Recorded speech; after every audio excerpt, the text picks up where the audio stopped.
Hello, dear students. Welcome back to Strategic Management. Today, we are going to discuss a new strategy called Logistic Strategy. As you all are aware about the different functions of the organization, so logistic is one of the important function of any organization. So for this also we need to prepare some strategies. तर विद्यार्थी मित्रांनो, logistic strategy ज्याला आपण पुरवठा व्यूहरचना असं म्हणतो, तर लॉजिस्टिकसाठी सुद्धा म्हणजेच आपल्याला जेव्हा आपल्या कंपनीमध्ये विविध वस्तूंचा आपल्याला पुरवठा करावा लागतो किंवा आपल्याला विविध वस्तू ह्या आपल्या ग्राहकांपर्यंत पोहोचवाव्या लागतात, तर अशा वेळेला आपल्याकडचं जे लॉजिस्टिक डिपार्टमेंट आहे म्हणजे पुरवठा विभाग जो आहे तो पुरवठा विभाग याच्यामध्ये अत्यंत महत्त्वाची भूमिका त्यामध्ये बजावत असतो. आता याच्यामध्ये जर सांगायचं म्हटलं तर लॉजिस्टिक ही जी स्ट्रॅटेजी आहे तर त्याच्यामध्ये जी सप्लाय चेन जी मॅनेजमेंट असतं, तर याच्यामध्ये सगळ्या प्रकारचे धोरणात्मक निर्णय असेल किंवा सप्लाय चेनचं धोरण ठरवणे असेल, त्याची योजना आखणं असेल किंवा त्याचं कल्चर असेल, तर ह्या सर्व गोष्टींचा समावेश याच्यामध्ये केला जातो. आता लॉजिस्टिक स्ट्रॅटेजी ही अत्यंत चांगली होण्यासाठी एक उच्च प्रकारची रणनीती आणि आपल्याकडची सप्लाय चेन याचे जे काही डिटेल्स आहेत, म्हणजेच आपण कुठल्या प्रकारचं ऑपरेशन कधी परफॉर्म करायचं आहे, कोणता माल कधी सप्लाय करायचा आहे, कोणता माल कधी घ्यायचा आहे, तर ह्या सगळ्यांमधला दुवा म्हणजे ही आपली लॉजिस्टिक स्ट्रॅटेजी असते. आता आपल्या कंपन्या ज्या असतात म्हणजे आपली जी काही व्यवसाय संस्था आहे, त्या व्यवसाय संस्थेचे धोरण हे सामान्यपणे आपल्या कंपनीच्या उद्दिष्टांचे हे वर्णन करत असतात आणि लॉजिस्टिकचं जे धोरण आहे हे या उद्दिष्टांना पाठिंबा देण्यासाठी आवश्यक असते. म्हणजेच आपल्याकडे जी काही सामग्री आहे की जे काही आपल्याकडे मटेरियल आहे, ते मटेरियल कशाप्रकारे आपण लोकांपर्यंत पोहोचवणार आहोत, तर याच्याशी संबंधित ज्या काही सगळ्या गोष्टी असतात तर या गोष्टी आपण लॉजिस्टिक स्ट्रॅटेजीमध्ये पाहतो. तर याच्यामध्ये खरं सांगायचं म्हणजे लॉजिस्टिकचा जो मॅनेजर असतो, जो स्टोअर मॅनेजर असेल किंवा सप्लाय चेन मॅनेजर असेल, तर हा सप्लाय चेन मॅनेजर जो आहे तो ह्या सर्व गोष्टींमध्ये एक अत्यंत महत्त्वाची भूमिका त्यामध्ये बजावत असतो. आता यामध्ये सांगायचं म्हटलं तर लॉजिस्टिक स्ट्रॅटेजी ही काही घटकांवरती फोकस करते. उदाहरणार्थ खर्च.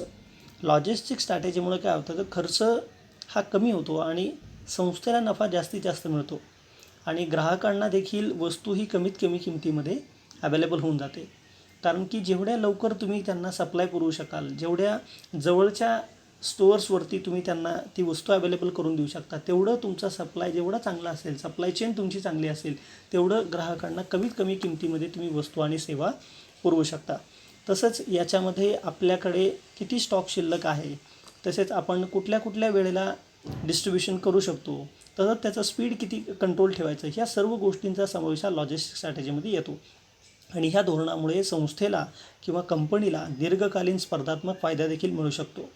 आता याच्यामध्ये सगळ्यात महत्त्वाचं असतं ते म्हणजे काय, टायमिंग. सप्लाय चेन किंवा लॉजिस्टिक स्ट्रॅटेजीमध्ये महत्त्वाचं काय तर टायमिंग आहे. याचा अर्थ की नवीन उत्पादनांचा आपल्याला लवकरात लवकर पुरवठा करणं किंवा ग्राहकांनी जे काही वेळ ठरवून दिलेली आहे त्या वेळेमध्ये त्यांना ती वस्तू पुरवणे आणि एक सामान्य लॉजिस्टिक जे काही स्ट्रॅटेजी असते किंवा लॉजिस्टिकचे धोरण आहे ते अतिशय वेगवान होण्यासाठी, तसेच आपला वितरण हे त्यांना खात्रीशीर होण्यासाठी लॉजिस्टिक स्ट्रॅटेजीची गरज असते. आता लॉजिस्टिक स्ट्रॅटेजीमध्ये ग्राहकांना समाधान देण्यासाठी उच्च दर्जाची सेवेची हमी देणं आवश्यक असतं. तसेच लॉजिस्टिक स्ट्रॅटेजीमुळे आपल्या उत्पादनामध्ये देखील लवचिकता येते, कारण की एखादं लॉजिस्टिक धोरण हे व्यक्तिगत किंवा वैयक्तिक विशिष्टतेसाठी विशेष किंवा सानुकूलित सेवेवरती आधारित असते. बऱ्याचदा आपल्याकडचा जो काही प्रोडक्शन व्हॉल्यूम आहे त्याच्यामध्ये पण फ्लेक्झिबिलिटी ठेवावी लागते, कारण की कंपनीची मागणी ही काळानुसार बदलत असते आणि काळानुसार ती मागणी बदलल्यानंतर आपल्याकडे असणारा जो काही सप्लाय आहे तो देखील आपल्याला या ठिकाणी बदलणं गरजेचं आहे आणि त्याच्यानुसारच आपल्याला आपलं हे लॉजिस्टिक धोरण हे ठरवावं लागतं. लॉजिस्टिक धोरणाचा संबंध हा टेक्नॉलॉजीशी सुद्धा असतो, कारण की जेवढी अद्ययावत टेक्नॉलॉजीचा तुम्ही विकास करताल आणि वापर करताल तर त्यामध्ये सप्लाय चेनमधली एखादी चांगल्या प्रकारची लॉजिस्टिक नवीन टेक्नॉलॉजी कुठली आलेली आहे का, तसंच तुमची स्टॉकची जी काही रेकॉर्ड आहे तर रेकॉर्ड तुम्ही कशा पद्धतीने करणार आहात हे देखील तुमच्या लॉजिस्टिक स्ट्रॅटेजीमध्ये समाविष्ट केला जातो. थोडक्यात सांगायचं म्हणजे काय की लॉजिस्टिक स्ट्रॅटेजी एक अशा प्रकारची रणनीती आहे ज्यामध्ये शक्य तितक्या चांगल्या ठिकाणी सेवा प्रदान करणं, कारण की ग्राहकांना सामान्यतः उत्पादने शक्य तितक्या जवळ पोहोचवायची असतात. म्हणजे की कंपन्यांना सर्व काही चांगलं केलं पाहिजे, त्यात खर्च पण कमी आला पाहिजे, ग्राहकांना सेवा पण चांगली देता आली पाहिजे, जलद वितरण झालं पाहिजे वितरणामध्ये लवचिकता असली पाहिजे, वितरणामध्ये उच्च तंत्रज्ञानाचा वापर केला पाहिजे आणि अशा प्रकारे व्यवहारामध्ये हे अवास्तव जे काही खर्च असतात ते खर्च देखील कमी करता आले पाहिजेत. म्हणजेच यासाठी संस्थांना किंवा कंपन्यांना ही तडजोड करावी लागते. कदाचित आपली जी काही सेवा कंपन्या देत असतात त्या सेवेच्या पातळीचा समतोल साधून ती सेवा पुरवत असताना त्यांना बऱ्याचदा खर्च पण वाढू शकतो. तर हा खर्च पण त्यांना त्या निमित्ताने कमीत कमी करण्यासाठी लक्ष द्यावे लागते. तसेच त्यांच्या लॉजिस्टिक धोरणासाठी त्यांना विशेष एफर्ट्स घ्यावे लागतात की जे विशेष एफर्ट्स जेव्हा ग्राहक हा समाधानी दिसतो तेव्हा ते आपल्या लॉजिस्टिक स्ट्रॅटेजीमधून दिसून येतात. तर विद्यार्थी मित्रांनो, पुरवठा व्यूहरचना ही जी आहे ती पुरवठा व्यूहरचना ही वकार आणि वितरण, मूलभूत संरचना किंवा मूल्यवर्धित कृती, मालसाठा नियंत्रण आणि नियम यांच्याशी संबंधित आहे. म्हणजेच लॉजिस्टिक स्ट्रॅटेजीमध्ये जे उद्दिष्ट आहे ते ग्राहकांच्या गरजा भागविताना योग्य अशा प्रकारची लवचिकता ठेवून आपला जो काही पुरवठ्याचा खर्च आहे त्या खर्चामध्ये कपात करणं हे लॉजिस्टिक स्ट्रॅटेजीचं सगळ्यात महत्त्वाचं उद्दिष्ट आहे. आता याच्यामध्ये आपण असा विचार करूया की जी लॉजिस्टिक स्ट्रॅटेजी आहे याच्यामध्ये मी तुम्हाला आता सांगितलं logistic strategy consist of all the strategic decisions, policies, plans and culture relating to the management of its supply chain.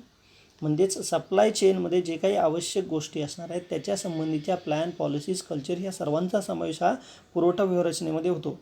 आता याच्यामध्ये लॉजिस्टिक स्ट्रॅटेजी ही काय असते तर ही एक लिंक आहे, म्हणजे दुवा आहे. कशामधला तर तुमची जी काही उच्च कोटीची जी व्यूहरचना आहे ती व्यूहरचना आणि तुमच्या कंपनीचं जे काही डिटेलमधलं सप्लाय चेनचं ऑपरेशन आहे या दोघांमधला दुवा म्हणजेच काय तर सप्लाय लॉजिस्टिक स्ट्रॅटेजी आहे.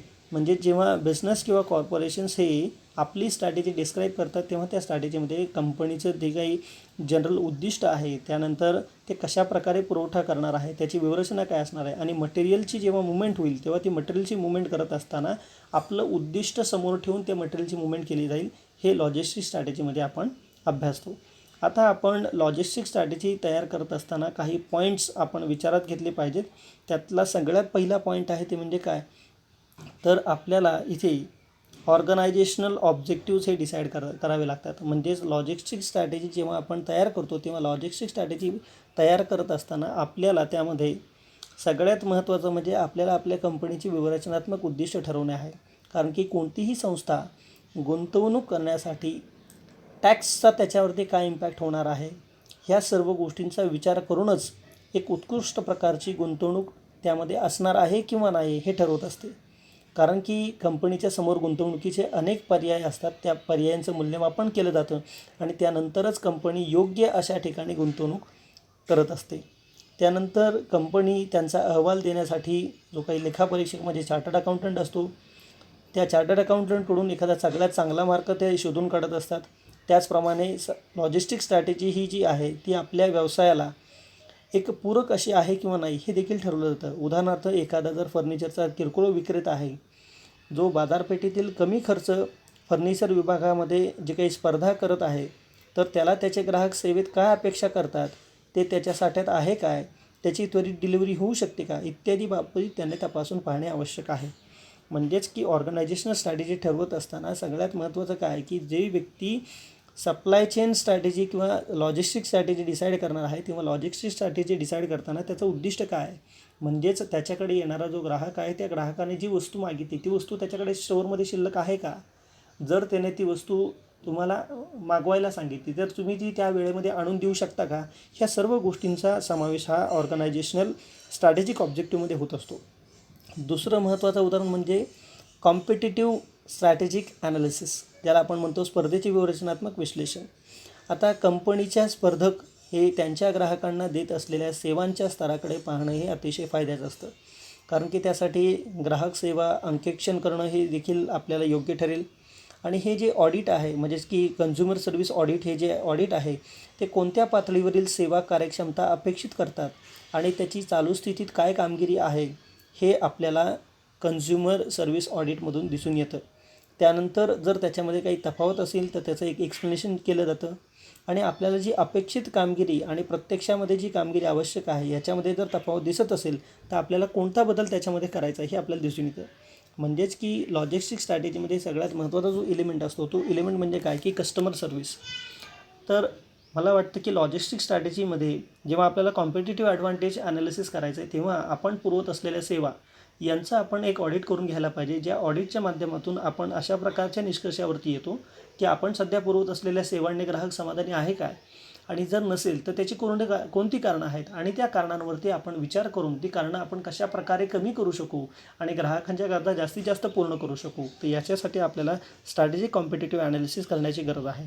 त्याच पद्धतीने सप्लाय स्ट्रॅटेजीचं इव्हॅल्युएशन, म्हणजेच आपण जी काही प्रवाह संरचना मूल्यमापन करणार आहोत त्यामध्ये प्रत्यक्ष कामगिरी आणि अपेक्षित कामगिरी यांच्यातील तफावत आपल्याला शोधून काढावी लागेल, आणि नंतर ग्राहक सेवेची जी पातळी आहे ती एक निश्चित केल्यानंतर हा जो टप्पा आहे या टप्प्यामध्ये आपली जी सप्लाय चेन इव्हॅल्युएशन आहे ते ह्या इव्हॅल्युएशन करावं लागेल, ज्याच्यामध्ये आपला पुरवठा प्रवाह संरचना, पुरवठादार, ग्राहक यांच्यामध्ये किती स्तर आहेत हे त्यामध्ये दिसून येईल. त्याचप्रमाणे ह्या पूर्ण नेटवर्कमध्ये किती वितरण पॉईंट आहेत तेही आपल्याला स्पष्ट दिसेल, आणि जर ह्या पूर्ण सप्लाय चेनच्या जाळ्यामध्ये ग्राहकांची सेवा ह्या ध्येयाची पूर्ती करण्यासाठी काही नवीन आराखड्याची आवश्यकता असेल तर तेही आपण याच्यामध्ये नमूद करणं आवश्यक आहे.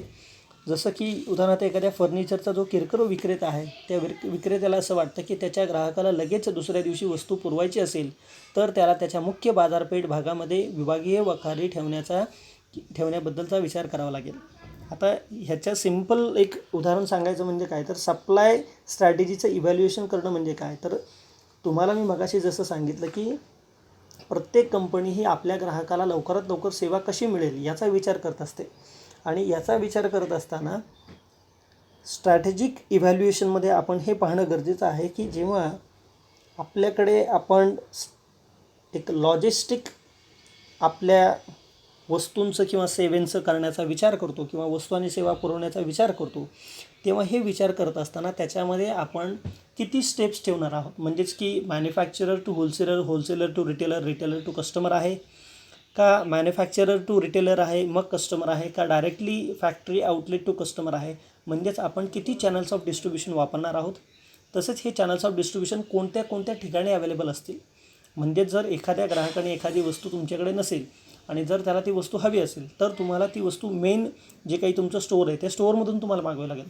अशा वेळेला तुम्ही हे विचारात घेतलं पाहिजे की त्या बाजारपेठेमध्ये तुमचं मेन स्टोअरचे अजून एक ब्रांच उघडणं गरजेचं आहे का, तर तुम्ही त्या ब्रांचेस उघडाव्या किंवा न उघडाव्या ह्या सर्व गोष्टींचं आपल्याला मूल्यमापन करावं लागतं, जेणेकरून आपण आपल्या ग्राहकांना वस्तू आणि सेवा ह्या योग्य वेळेमध्ये, योग्य ठिकाणी आणि योग्य किमतीमध्ये अतिशय कमीत कमी खर्चामध्ये ग्राहकांचं समाधान करून आपण ते त्यांच्यापर्यंत पोहोचवू शकू. तर ही जी पुरवठा व्यूहरचना आहे ते या पुरवठा व्यूहरचनेमध्ये ह्या सर्व गोष्टींचा विचार हा केला जातो, ज्याच्यामध्ये चॅनल्स ऑफ डिस्ट्रीब्युशन ठरवले जातात, त्यानंतर सप्लाय चेन ठरवली जाते, त्यानंतर डिस्ट्रीब्युशन पॉईंट ठरवले जातात, आणि हे सगळं करत असताना आपला डिस्ट्रीब्युशनचा खर्च कसा कमी होईल, ग्राहकाचा वेळ कसा वाचेल आणि ग्राहकाला कमीत कमी वेळेमध्ये आपल्या जास्तीत जास्त सेवा सुविधांचा लाभ कसा घेता येईल आणि ग्राहक आपला समाधानी आहे किंवा नाही त्याचा अंकीक्षण करून त्याचं इव्हॅल्युएशन करण्याची ही जी काही पद्धत आहे, या सर्व गोष्टींना, या सर्व प्रक्रियेला आपण एक लॉजिस्टिक स्ट्रॅटेजी असं म्हणतो. तर विद्यार्थी मित्रांनो, आपण हे जे मुद्दे या ठिकाणी पाहिलेले आहेत ते सगळ्यांनी विचार करावेत आणि याच्यावरती तुम्ही देखील स्वतः नोट्स तयार कराव्यात. आणि जर तुम्हाला हा व्हिडिओ आवडला असेल तर कृपया व्हिडिओला लाईक करा, आपल्या चॅनलला सबस्क्राईब करा आणि आपल्या जास्तीत जास्त विद्यार्थी मित्रांपर्यंत हा व्हिडिओ पोहोचवण्याचा प्रयत्न करा. थँक्यू.